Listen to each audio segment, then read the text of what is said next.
Recording in progress.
Welcome to the Pride of Detroit PODcast, prideofdetroit.com, Pride of Detroit on Twitter, Pride of Detroit on Facebook. You know where to find us.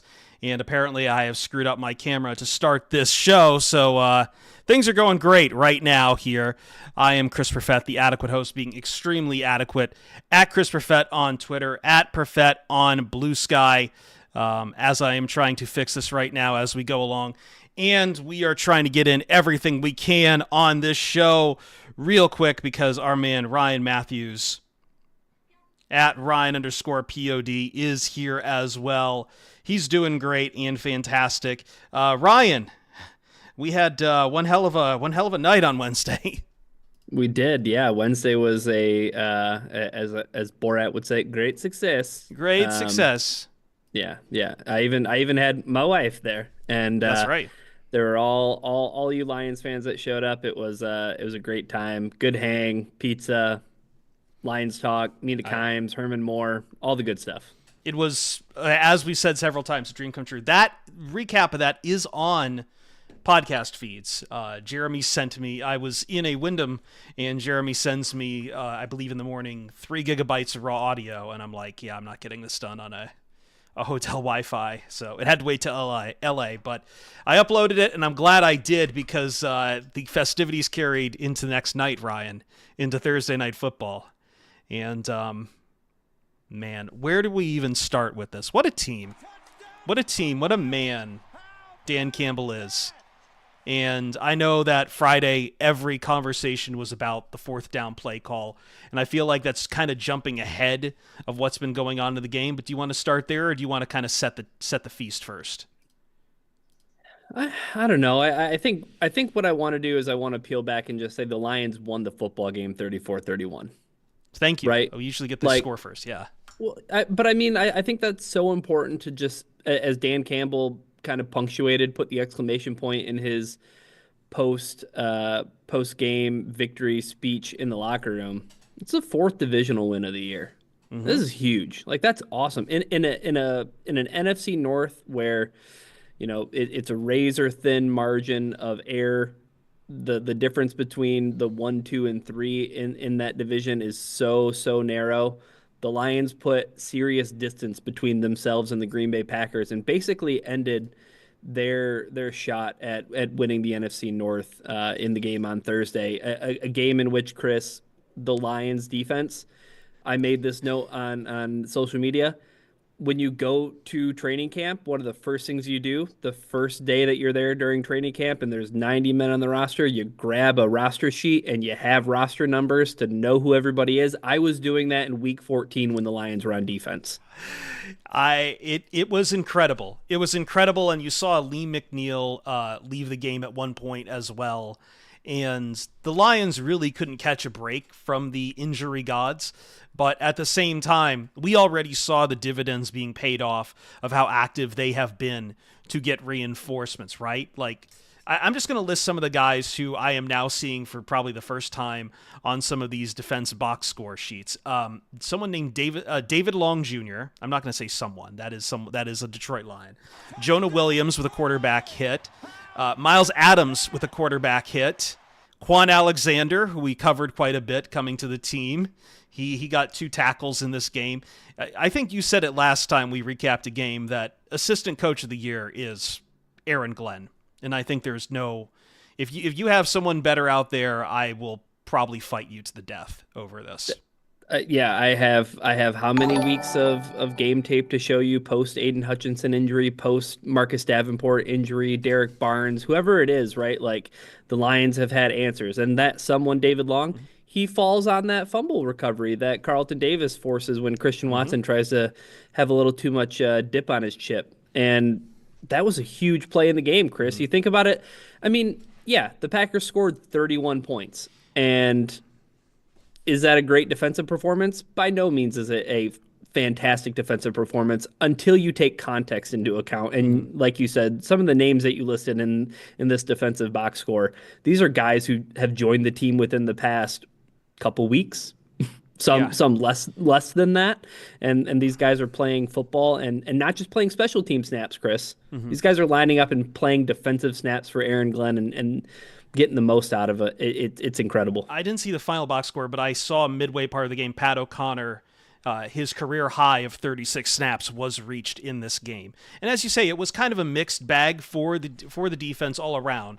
I believe there was a good stat out there that Jordan Love averaged, I believe, 13 yards per drop back in the second half, which isn't good, but I think our concern for this team was in the front seven, was in controlling the trenches.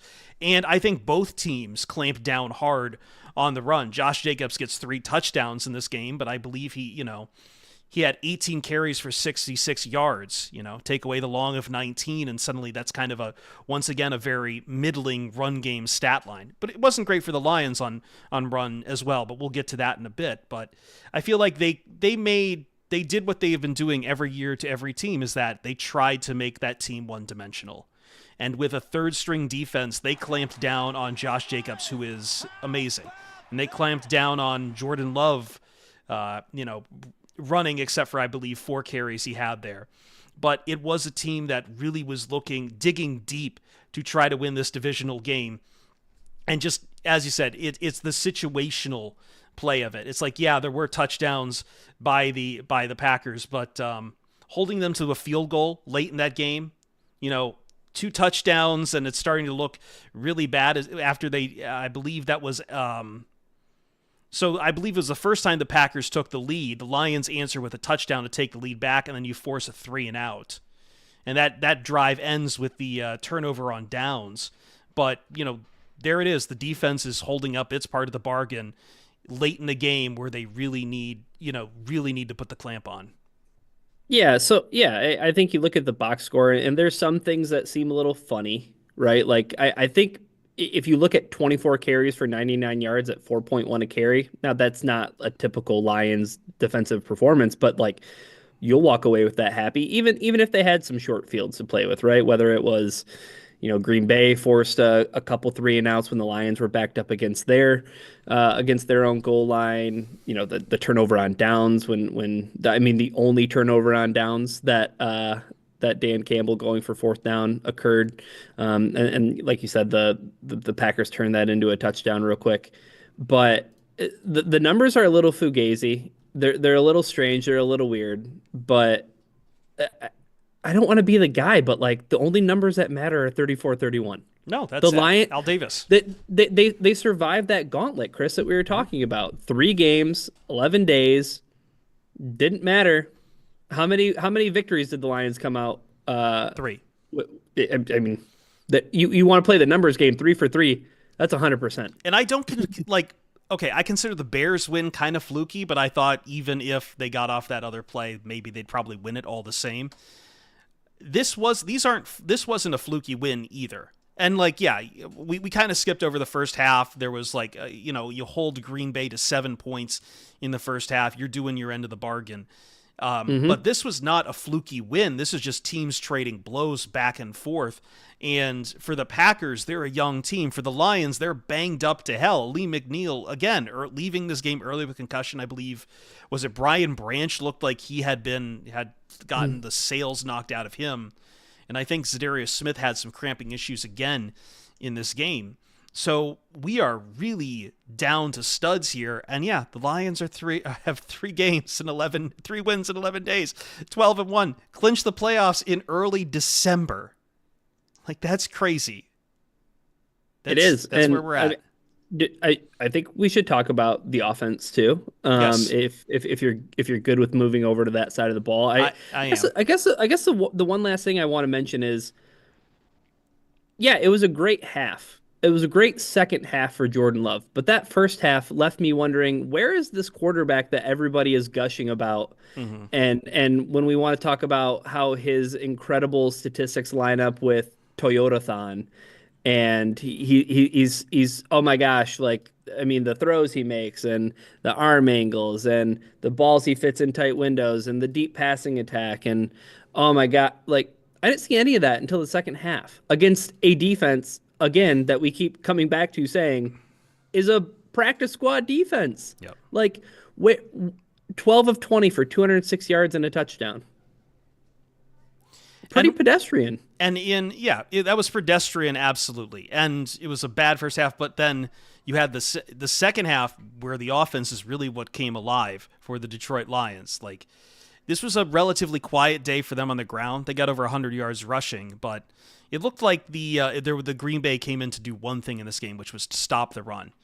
The bad news of that is also that Jamison Williams and Sam Laporta definitely chose games to have quite some activity, Ryan. And also, you want to add one more name to that list as far as top receivers. Well, actually, we're gonna wait on Tim for a second. Let's talk about J-Mo and Sam Laporta. Yeah, I mean, is there anything better than just course correcting and thinking, I mean, yeah, Jamison Williams developing his route tree. We're thinking that, I mean, yeah, we really want to stretch the field. How about stretching it horizontally? Like, having Jamison Williams catch the ball while he's running full speed across the formation is incredible, because that guy has such incredible instincts in terms of separation. And then once he has that separation and catches the ball, his ability to get upfield, man. Like, I mean, leading receiver on the night, right? 5 catches. 8 targets. I think, is that like an per game high for him? I don't think I've ever seen him with 8 targets in a game. I mean, it's got to be close to a, if not just a season high, but a career high, obviously. But I mean, he catches 5 passes for 80 yards at 16 a clip. Like, that's exactly what you want out of Jamison Williams, right? And I mean, he made some big time catches. I know I feel like he caught, I mean, 3 of his 5 catches were for first downs. I mean, again, like, in a game too, Chris, where it seemed like it was kind of slow goings for Amon-Ra St. Brown, right? Yeah. Like, they even mentioned it on the broadcast, like, I think it was Herb Street that was like, yeah, they'd really like to get Amon-Ra more involved, but there's just other guys that they can get the ball to right now. And you mentioned some of their names. Sam Laporta. This was one of maybe this is a bit of a Sam Laporta game. He's making some big time catches.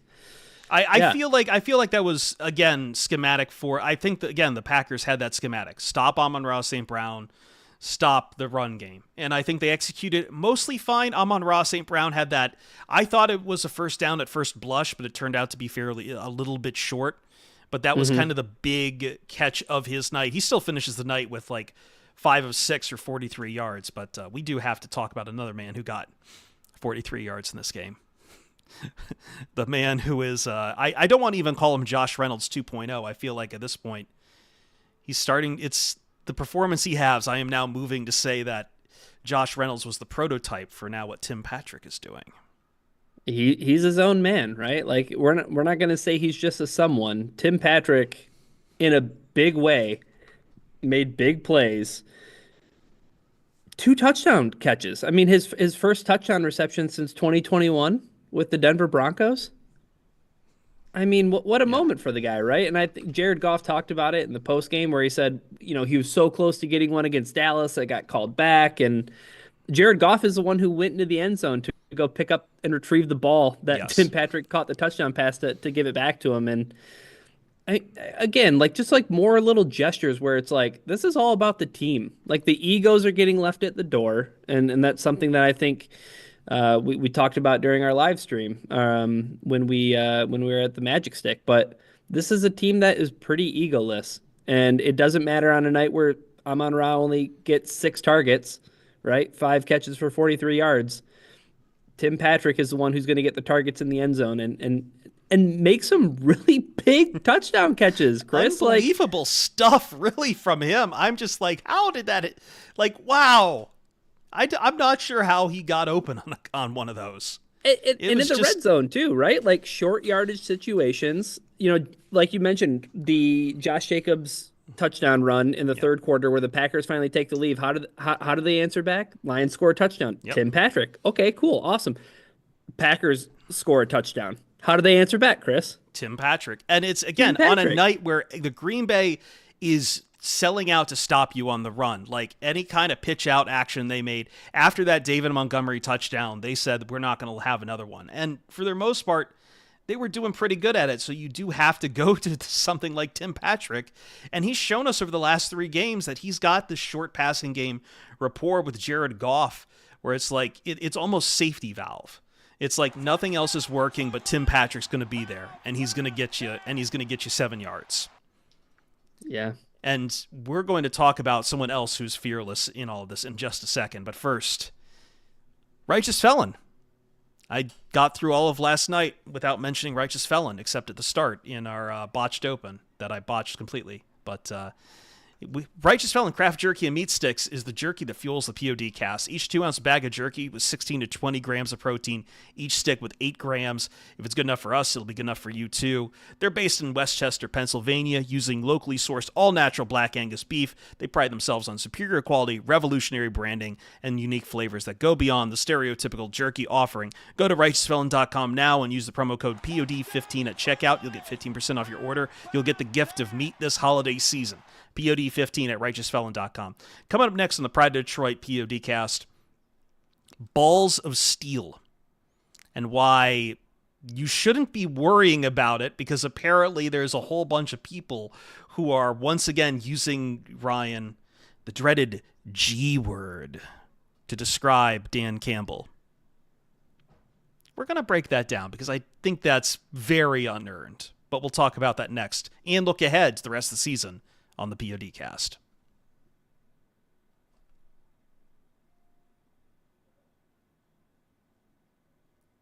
Hi, everyone.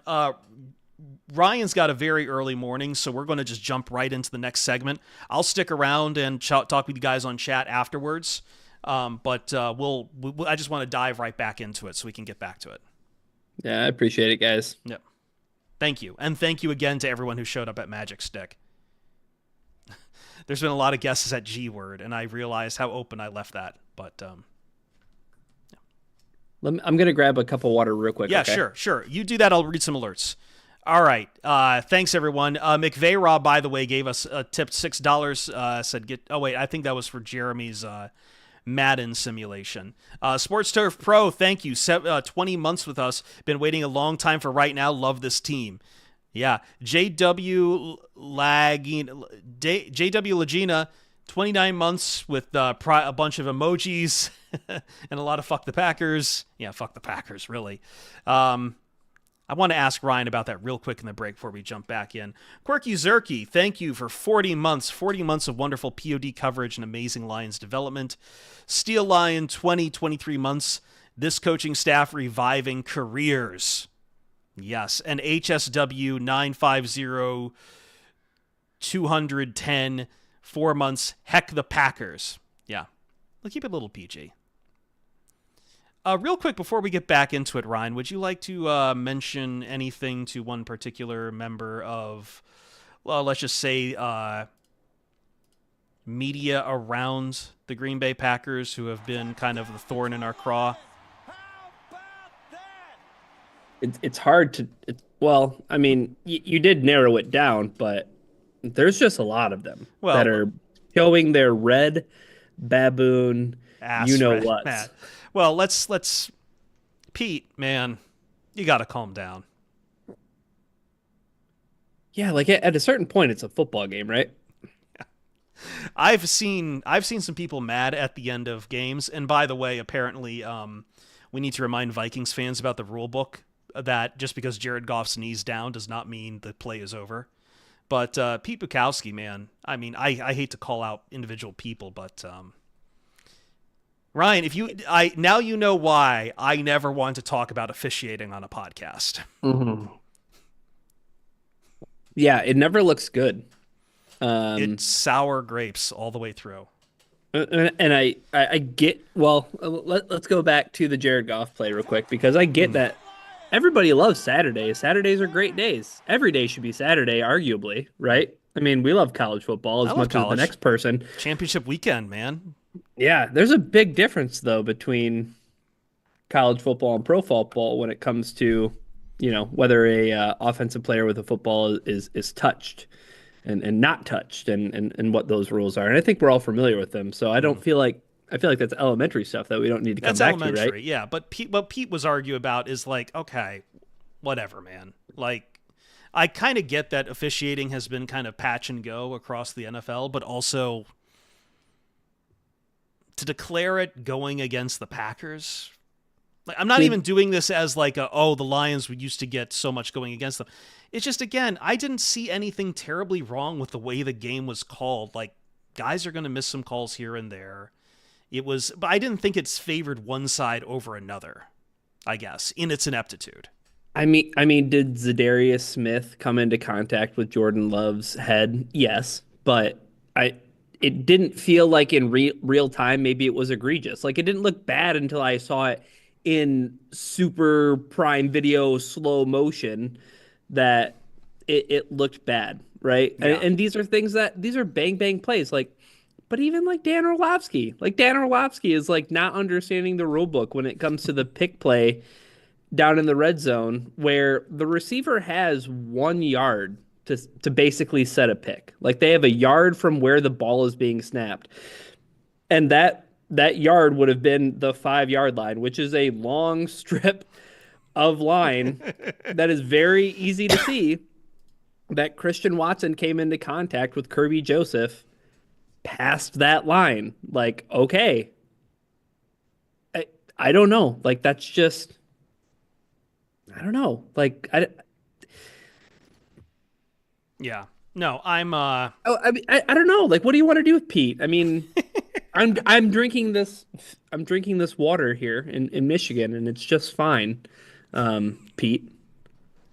I thought you just wanted to get a word off on that because I know everyone was kind of talking about But you know what? Like, I just wanted to stay away from it. Like, there's other Packers people. yeah. You see the one guy? I think his name's like Zachary or I something. I don't know. And the did you see him? He was talking about Kirby Joseph throwing dirty hits last I night. did see that. So I mean, I don't go on Twitter much anymore, and I think the only Packers person It's I an awful follow place to be. on Blue Sky now is Jason Hirschhorn, and that was kind of a I've got to follow you back kind of thing. But even then, I didn't see him. I don't know if I really saw him whining. Jason was the one guy who's too professional to really complain about this kind of stuff. But yeah, I don't have high hopes for anyone else. And like, this isn't the first time I've heard people try to call Kirby Joseph dirty, which is like, I'm sorry, man. You can. Who was it? Was it J.J. Watt? Who's like, where do you want him to tackle? What do you want him to do? And also, don't Google Yep. cut block. Yeah, that's exactly what I was talking about. And it was so funny because he said, I don't know what you want Kirby Joseph to do other than keep his head up. And then in parentheses, for Kirby Joseph's own safety, when it comes to making that hit, like he's aiming for the thigh pad with his shoulder. He's like, this is about as textbook as it gets. And then that guy responds and says, man, I'm not going to argue with the Hall of Famer. but, and then proceeds to continue to argue. Like, dude, I hate the phrase. Chris, I hate it, but touch grass, go outside, put the social media down. Your football team's 9-4. A lot of these Packers fans, I feel like they're getting that that energy from their Napoleon of a head coach. Matt, did you see Matt LaFleur? I did not see until this morning Matt LaFleur. We got to do this on the podcast about Matt LaFleur fighting with the fan. Getting into it with The a fan fan. who's holding the American flag pregame, telling him to I shut the don't- F up. What? This is 2 games now. Matt LaFleur has gotten tilted at the Detroit Lions. Chris, I think I don't know if it was NFL Network or what broadcast it was pregame, but they showed that clip as people were making their picks for the game, and somebody saw that and they're like, "Oh, Matt LaFleur is fired up. I'm changing my pick. I'm going Packers." And I'm like, "Oh no, No, the man's tilted. That's what's happening. I mean, Yeah. just man. I listen. I think LaFleur is a good coach. I'm not going to call him the Ryan Day of the NFL, like Kick Puncher wants to. That's some mad disrespect. I do think that he loses his mind a little bit coaching against. He needs a sane coach to coach against. The problem is he's playing an Aggie on the other side, and Aggies as a people are all insane. If I've learned anything from my friends at Texas A&M, everyone's insane who goes there and gets into the football. And Dan Campbell played football there, and he's just crazy like a fox, and you just don't know how to deal with it. Anyway, we should get right back into it. I know we're pressed for time. Yeah. So we'll mention some of Matt LaFleur and DC, and along with talking DC, and then a little bit of going ahead. But I'll make sure we can get out Sure. of time for you, man. yeah." All right.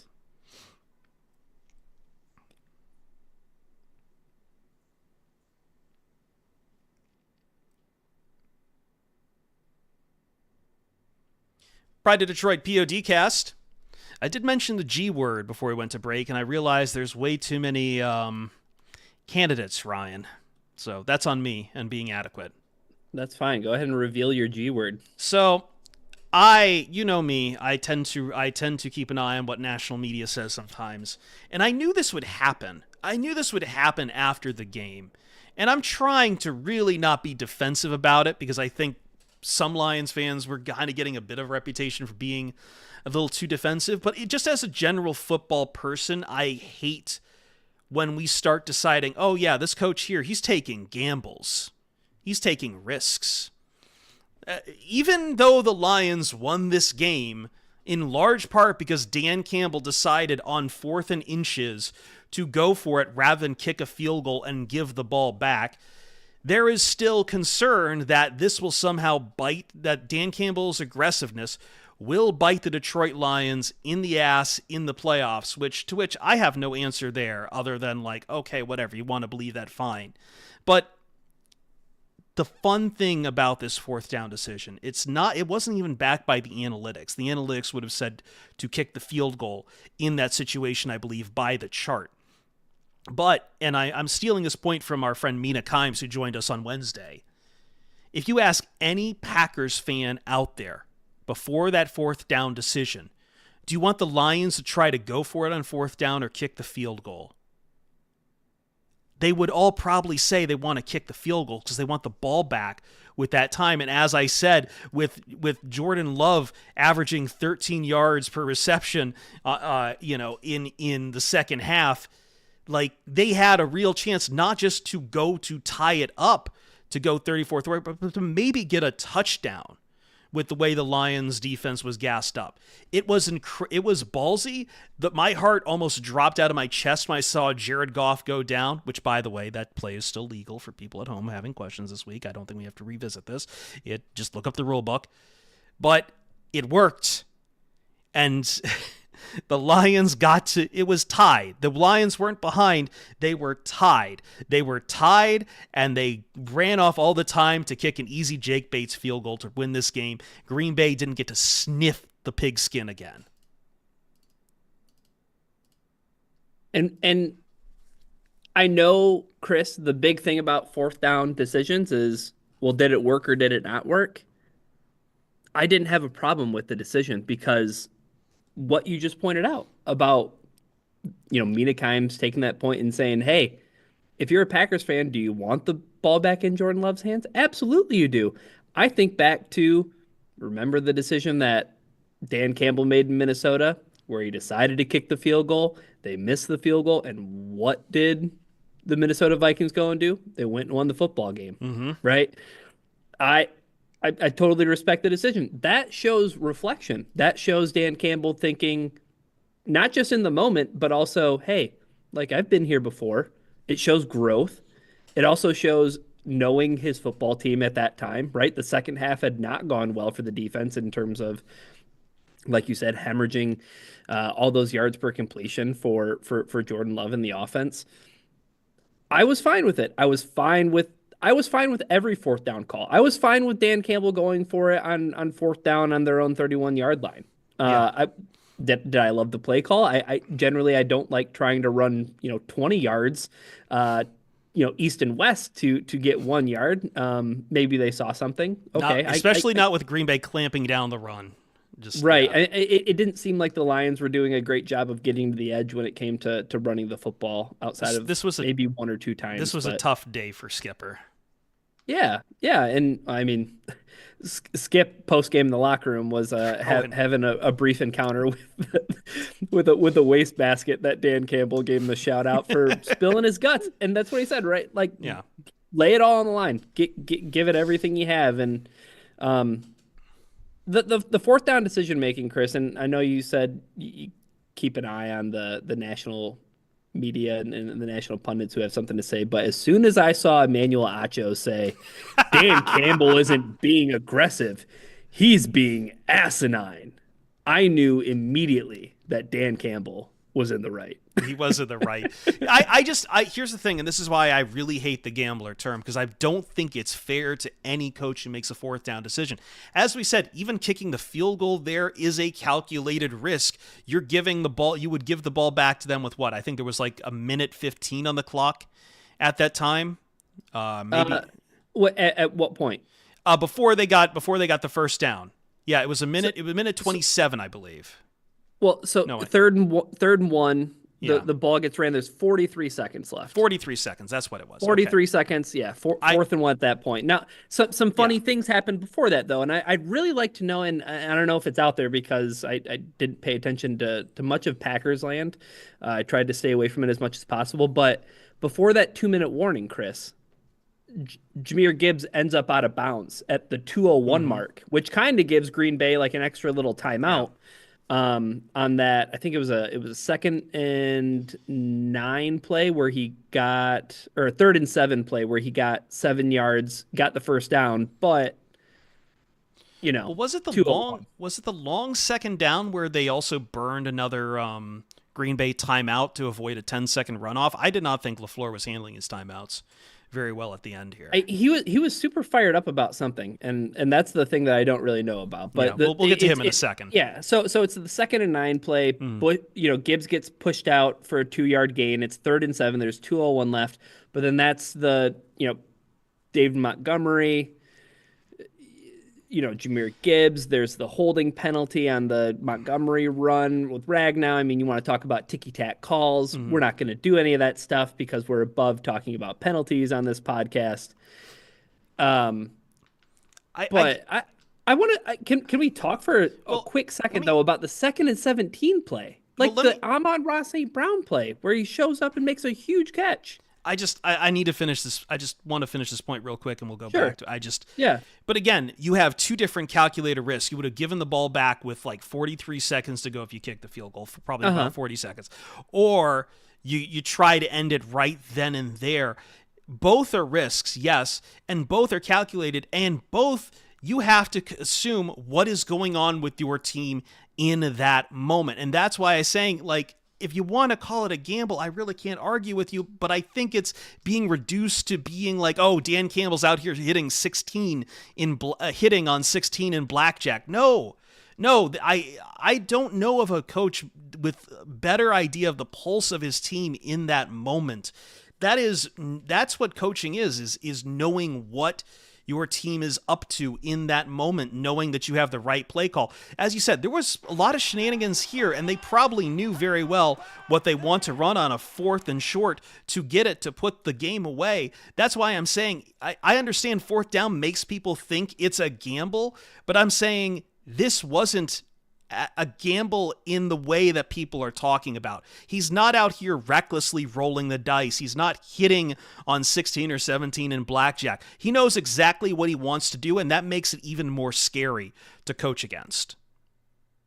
Yeah, I mean, for the way people were reacting last night, it was like Dan Campbell was hitting on, two kings, right? It's like, what are we doing here? Yeah. The whole Austin Powers, I like to live dangerously type of thing. But 4th and 1 from the Green Bay 21-yard, I mean, that's a 30, I mean, we're talking about a 37, 38-yard field goal.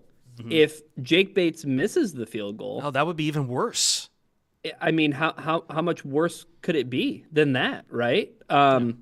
So I think to Dan Campbell's credit, right? One, and he said it in the post-game press conference, my offense was going to stay on the field. I trusted those guys, and we needed them in that spot to make that play. I trusted Jared, trusted David, trusted our offensive line, and they got it done.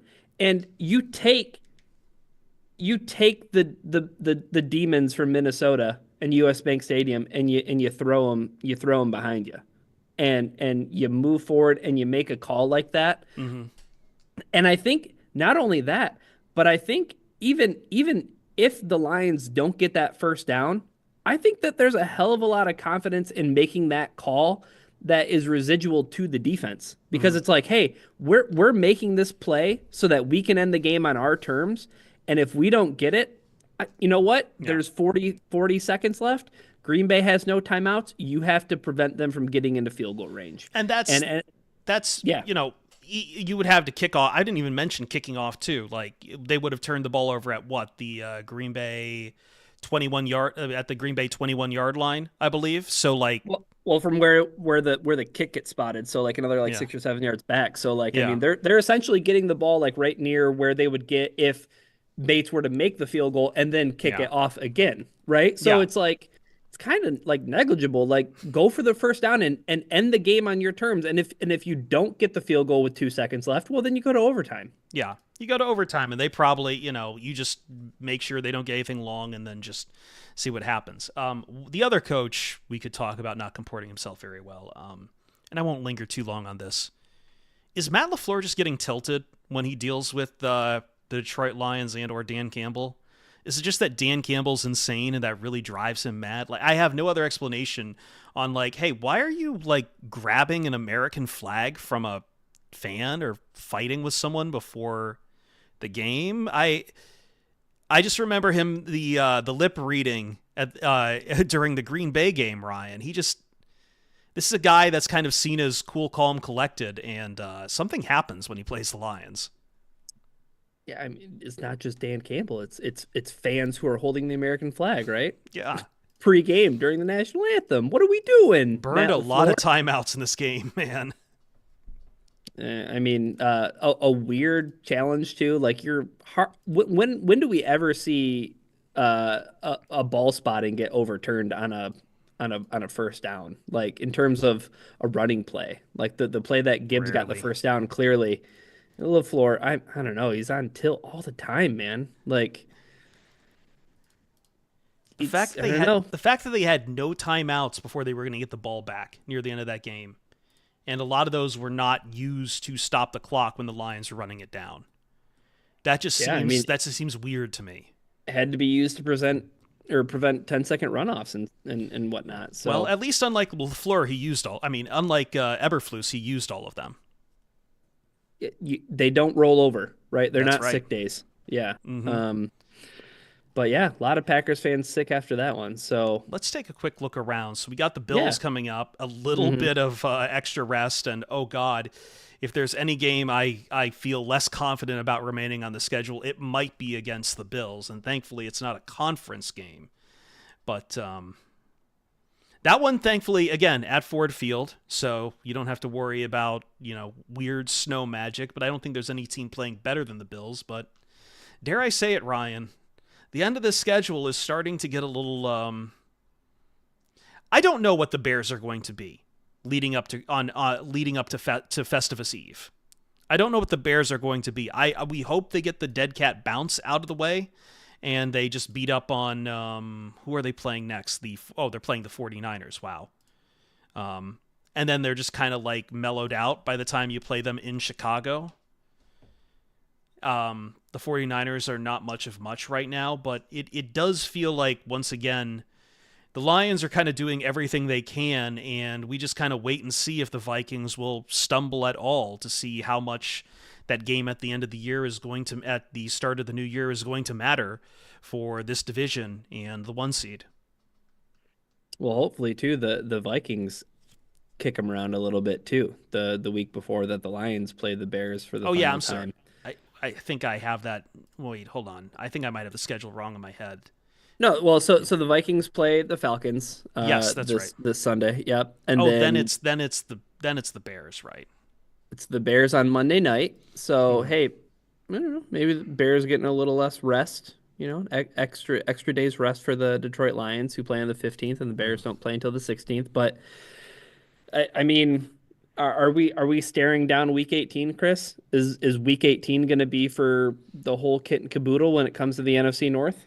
That would be insane if it was, because we're talking about the Lions would be 16-1 and the Vikings would be they would be 15-1. And the Vikings would be 14-2. Mm-hmm. A division with 2 winners like that is insane. I mean, yeah, they talked about it last night. I wish I had the graphic in front of me. It was the Game of Thrones graphic where they were showing like there has not been like 3. I think that it's the second time in NFL history that the win percentage of 3 teams in the same division was this high at like week 14 or whatever. Like insane. But you get to that week 17 for the Vikings, they got to play the Packers. Yep, the Packers are feisty. And I mean at 9-4. Right, the Packers. I'm not going to say that they're at any real risk of not making the playoffs. No, but, not with the state of the South and the West. I mean, next week they got to go at Seattle, and then they got to play the Saints on the 23rd. Is that Festivus? 23rd is Festivus. And then you got to go into Minnesota, and you got to play the Vikings, right? Like the Packers, they have some ground that they need to hold. Yeah. And I don't think that they can afford to really kind of fall off the wagon here. Typically though, and the one thing I think that kind of made me nervous about last night's game, aside from the Lions being banged up with injuries, is like the Packers have been historically really good under Matt LaFleur in the back half of the season. Like they're I think like 32-10 in the back half of their schedules since LaFleur took over, and they're just like a really good football team down the stretch for whatever reason. They're going to be feisty. At this point, Chris, you're rooting for the Packers to beat the Vikings week 17, right? I'm rooting for everyone. I'm rooting for everyone to beat the Vikings at this point. Bears, Packers. We finished FTB and FTP. Now it's on to FTV. But like, I don't think there's many more threats to the Lions besides the Vikings and the Eagles at this point. Mm-hmm. Like that seems to be it. And like the Eagles, you don't have to worry about until the playoffs. And who knows, this seems uncharacteristic for them at this time of year. You remember last year it was kind of a slam as they started to stumble down the stretch, but they're not going to have any problems with the rest of their schedule, I feel like, because they've got NFC East. Like maybe they lose to the Steelers, but either way, you don't have to worry about them. They'll probably be a division winner. But you just want at least some breathing room on the Vikings. And then, of course, that's still, no matter what, you just need to get healthy before the end of the year. But at the same time, as much as you need to get healthy, this Lions team has shown you they're just not quitting at any point. They're not going to use that as an excuse while we're on to a third string of defense. I fully expect them to come out and just try to throw the world at the Bills all the same. There's not a single game like that they're going to roll over. And I even think at the end of the year, don't expect to see starters get, if the 1 seat's wrapped up, expect starters still in against the Vikings, knock them down a peg, or, maybe there's a wild card, but they want to compete. They want to attack everyone. And that's Dan Campbell's philosophy, and the entire team is following through with it. Well, Chris, I'm seeing right now from ESPN 6 hours ago that a bettor in Kentucky is backing the Philadelphia Eagles to beat the Carolina Panthers on the money line. A $3.1 million wager. What could go wrong? A $3.1 million wager. That's Chris, reckless. What's the line? What's the money line? -700 odds. What are you doing? You're betting 3.1 million to make $442,000? I that can't be real. That's some FanDuel propaganda.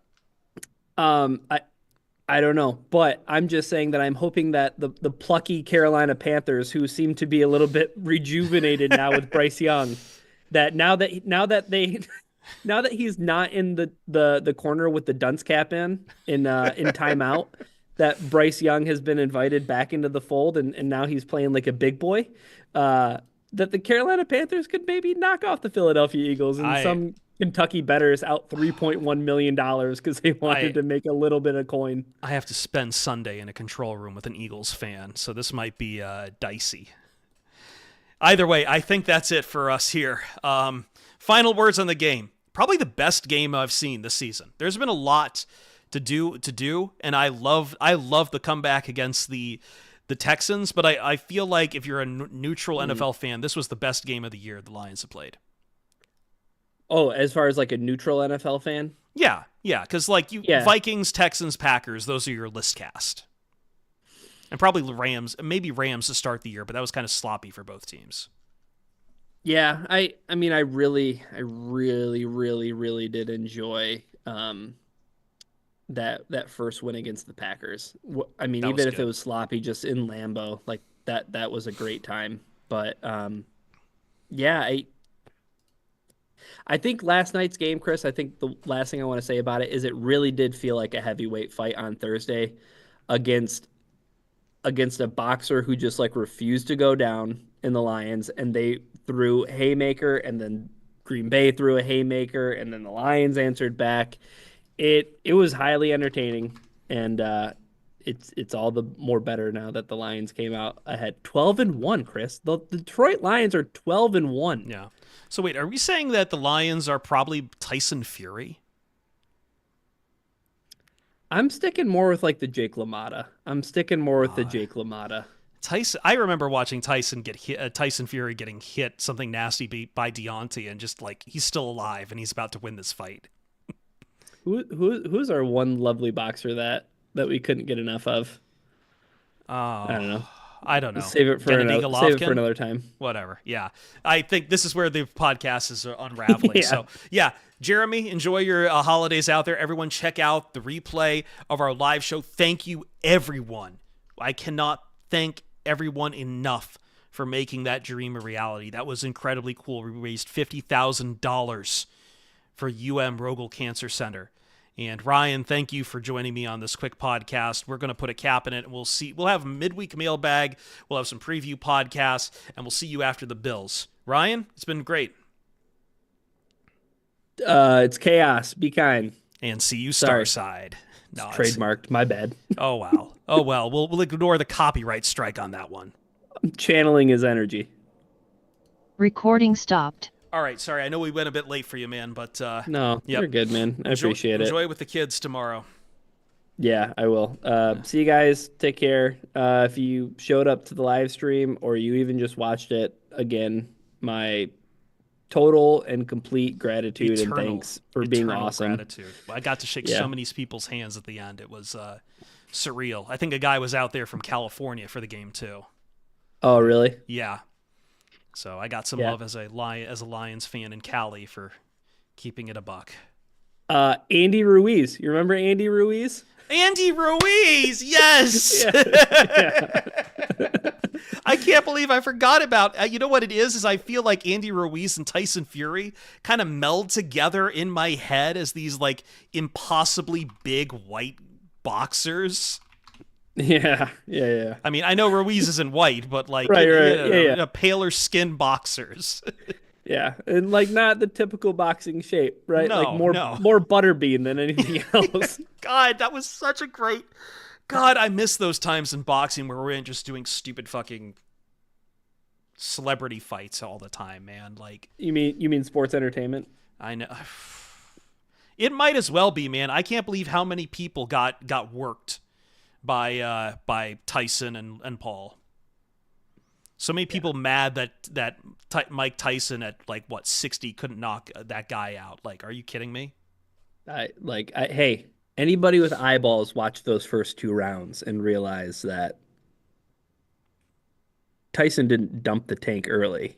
He almost had to be like reminded that like you you you you you're not a killer tonight, Mike. You're not a killer. You're not a killer tonight. God, I miss when boxing was cool. I miss Gennady Golovkin and all those guys, man. Like, Yeah, we'll get some good fights again. Anyway, hopefully. All right, man. Take care, guys. Yep, I'll See ya. stick around a little bit for the rest of you. Excuse me here 1 second. Let me, ooh, this is Chris Desktop. Let me swap to full cam Chris. No, not that one. Post game. There we are. Let me close this a second so I can get my camera back for myself. And now I've got chat up on the screen. Isn't that wonderful? Isn't that great? Very nice and lovely. I've been watching a lot of Bob Ross lately. All right. He could barely walk that whole fight. I was not. So here's the thing. I thought that card was at least good for everything that came before Tyson and Paul. I thought everything was great on that card before Tyson and Paul. At that point, it just turns into a circus. But those were legit wonderful fights before that. And I really missed the time where I really enjoyed combat sports. Chris, it was a concussion last night. It was ruled a concussion. I think he did. He was able to come back into the game, so he cleared concussion protocol last I saw.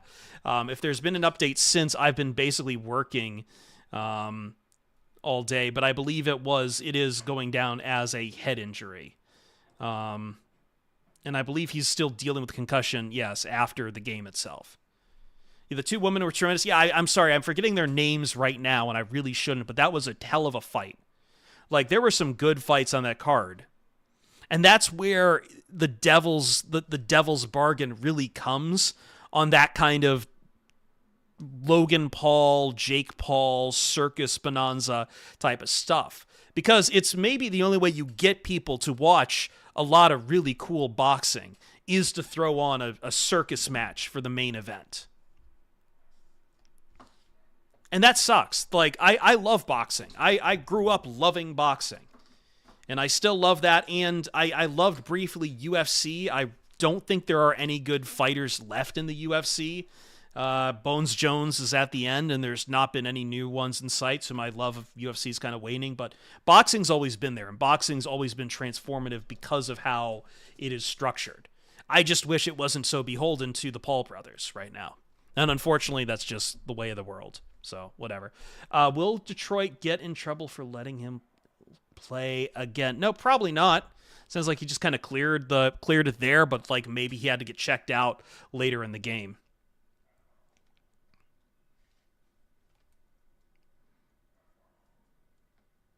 Yeah, I don't like the Paul brothers. I don't know anyone who does. I don't think this is a controversial opinion that they are just hucksters between, everything. But we can leave it there. I want to talk some Lions and nice stuff. Could be nice seeing Pascal, Leem, Decker, Levy, and Reeder back for Buffalo. That would be nice. I think where the Lions really need the help right now is just trying to get everyone back for their linebackers, and that's not going to happen anytime soon right now. And really, when we talk about how Love was averaging what he was averaging on a lot of those receptions at the end of the game, we're talking about the Lions blitzing the hell out of him. Yeah, I don't have all the timetables in front of me right now, Jorge. You can probably find it on pridedetroit.com. It's probably written up there, but I certainly don't have the handle on it right now. I've been very busy, and I'm about to log off of this and record a soccer segment for the radio tonight. And I should probably watch at least some of the championships right now. I don't know. I think we've got 3 college football championships. One's in the second quarter, and I think Tulane Army, UNLV Boise are both about to kick off at about the same, like right now. So, really interested to see how Boise handles UNLV. I think people wrote off UNLV after the quarterback controversy that happened there, but they have a 10-2 season. I think there is a potential case to put UNLV in these playoffs if they beat Boise. But I don't think they're going to beat Boise because I think Boise is just going to have Genty running over everyone again. And I believe Ashton Genty is who I would vote for the Heisman. Ashton Genty is the closest thing you will get in the modern era to anyone coming close to what Barry Sanders did at Oklahoma State for the Heisman. Heard that somewhere the UNLV has the best run. I think that, I believe I heard that on, I think it was Shutdown Fullcast I heard that on. So, like, they are this is going to be some bricks and walls going up tonight. It'll be very fascinating to watch. We will, I like this time of year for college football. I don't think we've had any chance to talk about Ohio State fucking up since we last met. Have we? Would you guys like to talk about what happened in the game before we log off? I know I'm not, famously I'm not a I'm famously not a Michigan or Michigan State fan or anyone in the state, but man, if you're a Michigan fan, you got to be feeling pretty nicey right now. I'm just concerned that Ryan Day may not be able to afford shoe polish to color his beard if he gets fired. I feel like that's something I kind of realized I hated about these 12-team playoffs, is that Ryan Day lost to Michigan, got knocked out of the Big Ten championship, and he's still going to be playing for a playoff game. The most expensive roster in college football history, $20 million reportedly, with a former head coach as your offensive coordinator, who left a head coaching job to be your OC. And you put up 10 points on a team that just saw all of its starters leave for the NFL. It wasn't that Michigan was like running over you. They kind of were. And Davis Warren might be the worst Michigan quarterback I've ever seen play a game. Even worse than John O'Corn. At least John O'Corn could run the ball. But Ohio State doesn't scare me at all. Like, I think a lot of teams are just about ready to beat Ohio State in the playoffs.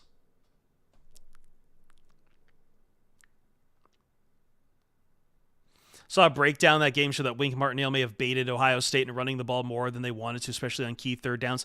Maybe.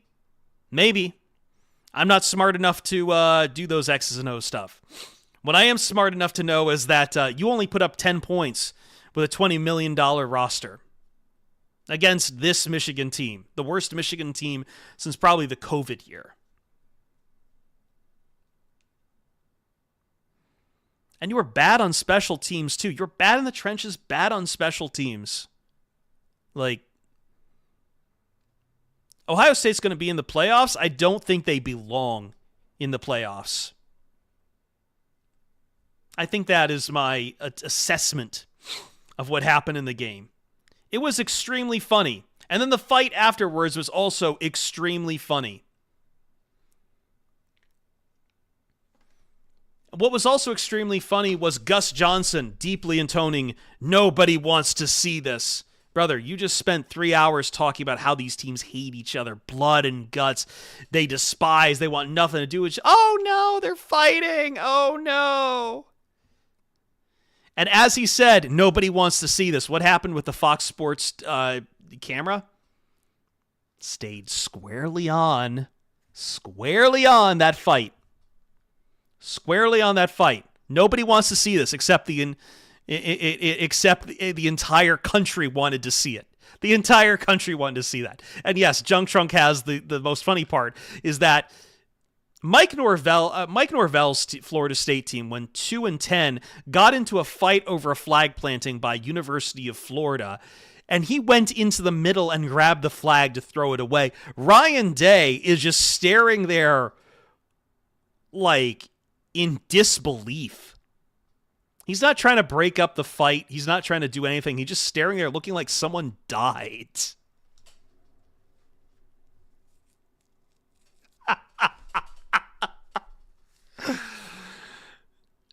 This is incredible. I'm biased, but obviously, but Gus Johnson's call of the Jack Sawyer INT was embarrassing. I didn't hear it. I did hear he tried to pull out Jumbo Jack or something, or I don't know. This was not a good broadcast for Gus. Oh man. Anyway, I hope you guys have had a good holidays. I hope you were going to have some good holidays. I just got a text from my brother about something, so good holiday related. So I'm going to go talk to my family for a little bit.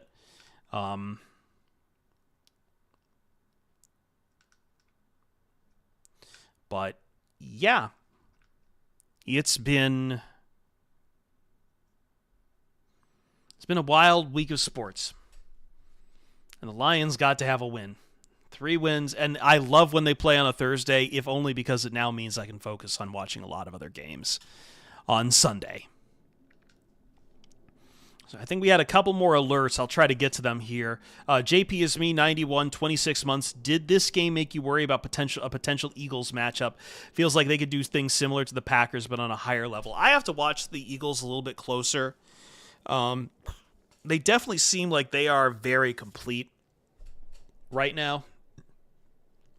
I would say the key is that I don't think Jalen Hurts is. I think they have much better receivers than the Green Bay Packers, if they're all healthy. Sorry, I'm getting some hiccups.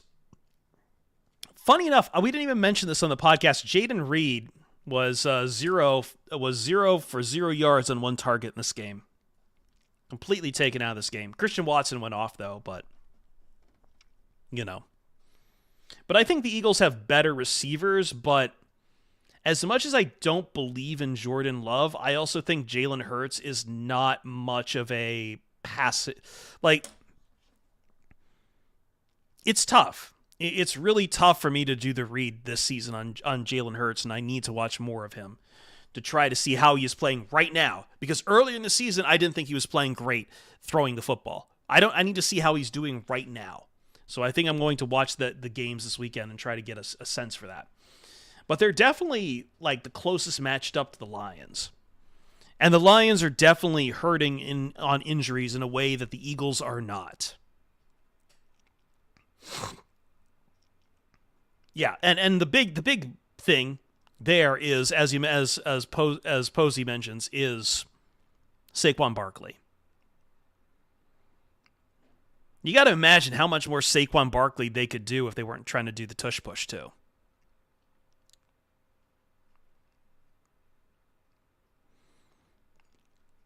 Your hope is that you're healthier.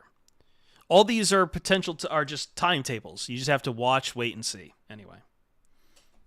All right. I am going to log off for the night, though. Sorry, I had a few more. Sorry, I forget the log off thing. I forgot I was in the middle of reading alerts. VR Master 1, fuck the Packers and fuck the Vikings, 23 months, thank you. Dave says subscribe using his Prime subscription for the first time. And then Texas Wolverine, 31 months, huge win. Thank you guys for all the work in November. I really got to thank you guys again and again and again and again for all of what you did in November.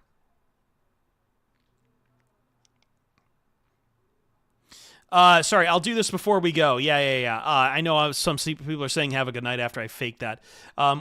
Joe P, we talked about the Packers fans trying to say that Goff should have been down one trip during the last handoff, like going deep in the vernacular trying to explain it. I saw that from several fan bases, Joe P. And we discussed it during a break. That's not the NFL rule book. It might be for college, but he was not touched by a defender, nor was it a play where he was giving himself up. So he was still live, even with the. This is very clear in the rule book. This isn't like it's up for debate or anything. He was not touched at all. This isn't up for debate anywhere. The rule book is crystal effing clear on that Jared Goff was still able to hand the ball off. It's beyond clear. There's not even a conversation to be had other than you mad. That's all it is. Very rarely can I waive the rule book this definitively, but it is extremely clear. The live event on Wednesday was perfection. I believe so as well. Thank you. And I hope you all got to get your share of pizza. That pizza was very good. I wish I could have stayed around a little bit later. I had an appointment to go out and get some Sweetwater wings after the show. But I met a lot of you up there. I shook hands with a lot of people. The pizza was from downstairs. So Majestic Theater has like a bowling lane and a pizza place called Sergeant Pepperoni's. They brought it up from downstairs. I saw the pizza place before I went upstairs to the Magic Stick stage. So like they brought it all up. They had like, I believe there was like a pesto vegetarian pizza. There was a margarita. There was a Detroit barbecue pepperoni cheese. I think I had a really cheesy piece. It was good. It was good. Yeah, I hope we can do another show like this. I really do. I really hope we can do another show like this. This is really good. I think we could really knock it out of the park. Everything was perfection. It's been my dream for over 5 years to do a live show, and I cannot thank Jeremy enough for putting that together and getting the buy-in that we got. And I think next time, if we had a lot more time to announce it, we might even get a larger audience than we did. It was a quick turnaround in the middle of the week. But I also got to thank Dave Fucillo for helping make that a reality as well.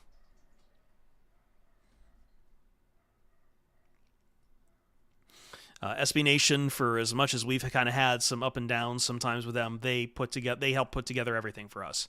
And they paid to fly me out, which I normally wouldn't have been able to do on my own budget.